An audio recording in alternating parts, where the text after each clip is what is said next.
Super exclusive news చూద్దాం. ఏం చెప్పారు, ఏం చేస్తున్నారు? తిరుమల ప్రక్షాళన అంటే ఇదేనా అంటూ కూటమి ప్రభుత్వంపై కన్నెర చేస్తున్నారు స్వామీజీలు. అంతేకాదు తిరుపతిలో దీక్షకు దిగారు. ఇంతకు స్వామీజీల డిమాండ్ ఏంటి, తిరుపతిలో జరుగుతున్నదేంటి?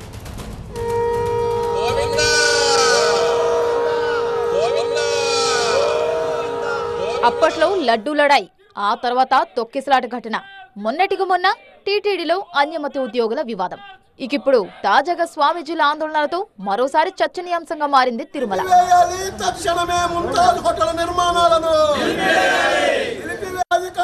తిరుపతిలో శ్రీవారి పాదాల చెంత ముంతాజ్ హోటల్ ఎలా కడతారంటూ టీటీడీ పరిపాలనా భవన్ ముందు నిరవధిక దీక్షకు దిగారు స్వామీజీలు. హోటల్ నిర్మాణానికి ఇచ్చిన అనుమతులను కూటమి ప్రభుత్వం వెంటనే రద్దు చేయాలని డిమాండ్ చేస్తూ ఆందోళన చేపట్టారు.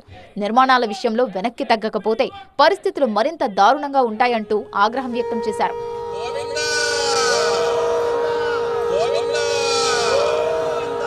ఓఎస్ఎస్ ఫర్టిలిటీలో ఇక్కడ ప్రతి అడుగులో ఎక్స్పీరియన్స్ డాక్టర్స్ ఉంటారు. In the good hands of science. Mummy daddy అవ్వాలంటే ఓఎస్ఎస్ కి కాల్ చేయండి. CM Chandrababu, deputy CM Pawan Kalyan పై మండిపడ్డారు. దీక్షలో పాల్గొన్న శ్రీనివాసానంద స్వామీజీ తిరుపతిలో ముంతాజ్ హోటల్ నిర్మాణానికి అనుమతులు ఎలా ఇచ్చారో సమాధానం చెప్పి తీరాల్సిందేనన్నారు. నిజంగా చిత్తశుద్ధితో ప్రక్షాళన చేయండి. ఒక పక్క అభివృద్ధి కావాలంటున్నారు. అభివృద్ధి మేము కాదండంలే. హోటళ్ళు పెట్టుకోండి, వేరే ప్రాంతాలు పెట్టుకోండి. అవి పవిత్రమైన స్థలాలు, తపస్సు చేసిన స్థలాలు, గోశాలలు ఉండాలి, ఆధ్యాత్మిక కేంద్రాలు ఉండాలి, ప్రశాంతంగా ఉండాలి.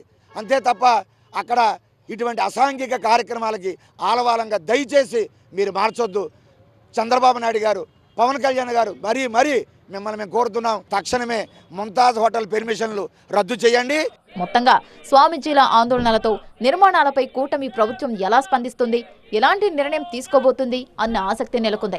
నిర్ణయం తీసుకుంటే దీక్షను తీవ్రతరం చేస్తామని హెచ్చరించారు. పూర్తి సమాచారాన్ని మా ప్రతినిధి రాజు అందిస్తారు. స్వామీజీలు క్లియర్ గా చెప్తున్నారు, ఏదైతే పర్మిషన్ ఇచ్చారో ముంతాజ్ హోటల్ కి దాన్ని రద్దు చేయాలని చెప్పేసి అంటారు. కూటమి ప్రభుత్వం నుంచి కానీ టీటీడీ అధికారుల నుంచి కానీ ఏదైనా స్పందన వచ్చిందా?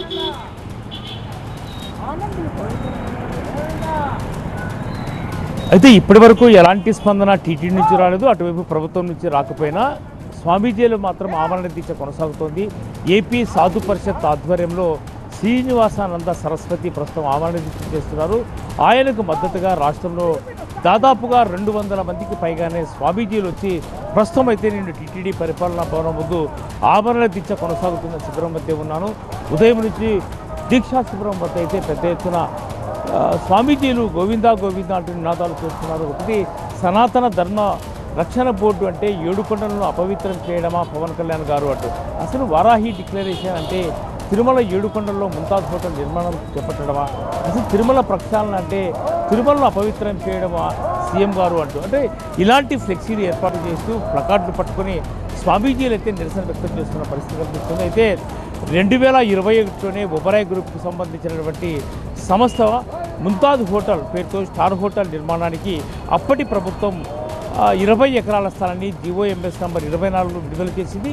ఈ మేరకు ప్రస్తుతము కూటమి ప్రభుత్వం అధికారంలోకి వచ్చిన తర్వాత ఒబరాయ్ గ్రూప్కు సంబంధించిన స్టార్ హోటల్ నిర్మాణము అలిపిరి సమీపంలో జరుగుతుంది. అయితే 2007లోనే ఎక్కడైతే ఇది పర్యాటక శాఖకు సంబంధించి కేటాయించిన స్థలంలో హోటల్ నిర్మాణం జరుగుతుందో ఈ ప్రాంతం అంతా 2007లోనే అప్పటి ముఖ్యమంత్రిగా ఉన్నటువంటి వైఎస్ దీన్ని శ్రీవారి దివ్యక్షేత్రం పరిధిగానే పరిగణించారు. అయితే ఈ ప్రాంతంలోనే హోటల్ నిర్మాణము, అది శ్రీవారి పాదాల చెంత అలిపిరికి దగ్గరలోనే ఆధ్యాత్మిక వాతావరణం ఉన్న చోట స్టార్ హోటల్ నిర్మాణం అనేది సరైనది కాదు అన్నది మరో ఆరోపణ. ముంతాజ్ హోటల్ పేరుతో నిర్మాణం చేపట్టడం అనేది ముందు నుంచి తప్పుపడుతున్నారు. ఇప్పటికే నవంబర్లో ఏదైతే టీటీడీకి సంబంధించిన స్థలము పర్యాటక శాఖకి ప్రభుత్వానికి లీజుకి ఇచ్చిందో దాన్ని రద్దు చేస్తూ నవంబర్ 18న టీటీడీ పాలక మండలి ప్రభుత్వానికి లేఖ కూడా రాసింది. ఈ మేరకు బోర్డులో తీర్మానం కూడా చేసింది. అయితే ఈ లేఖ ఆధారంగా చూసుకొని ఖచ్చితంగా ప్రభుత్వము తమ భూమిని ఏదైతే ఒబరాయ్ గ్రూప్కి కేటాయించిందో దాన్ని లీజును రద్దు చేసి తిరిగి టీటీడీకి కేటాయించాలనేది సారాంశం. అయితే ఇప్పటివరకు అది జరగకపోగా టీటీడీకి సంబంధించినటువంటి స్థలంలో జరుగుతున్న నిర్మాణాన్ని తప్పుడుతూ స్వామీజీలు గతంలో తిరుపతి తిరుమల దేవస్థానానికి సంబంధించిన అటువంటి నిర్ణయాన్ని వెనక్కి తీసుకోవాలి, అనుమతులు రద్దు చేయాలంటూ తుడా కార్యాలయం ముందు ఆందోళన చేసిన సమయంలో కూడా తుడా నోటీసులు జారీ చేసి దీన్ని రద్దు చేసేందుకు అవకాశం ఇచ్చింది. అయితే ప్రస్తుతం ప్రభుత్వం తిరిగి డిసెంబర్ 4వ తారీఖు నుంచి నిర్మాణానికి అనుమతి ఇవ్వడంతోనే ప్రస్తుతం శరవేగంగా పనులు జరుగుతున్నాయి. ఈ పనులను పూర్తిగా అడ్డుకోవాలి, నిర్మాణాన్ని ఆపు చేయాలి, ప్రభుత్వం కేటాయించినటువంటి స్థలాన్ని వెనక్కి తీసుకోవాలన్న ప్రధాన డిమాండ్తోనే స్వామీజీలు అయితే ఆమరణ దీక్ష చేస్తున్నారు. ఖచ్చితంగా తమ డిమాండ్కు తలొగ్గి ప్రభుత్వం దిగిరావాల్సిన ప్రధాన డిమాండ్ అనే స్వామీజీలు వినిపిస్తున్న ఖచ్చితంగా మళ్ళీ ప్రభుత్వం దిగి వస్తుందా లేదా వేచి చూడాల్సిన అవసరం అయితే ఉంటుంది. Right, thank you Raj.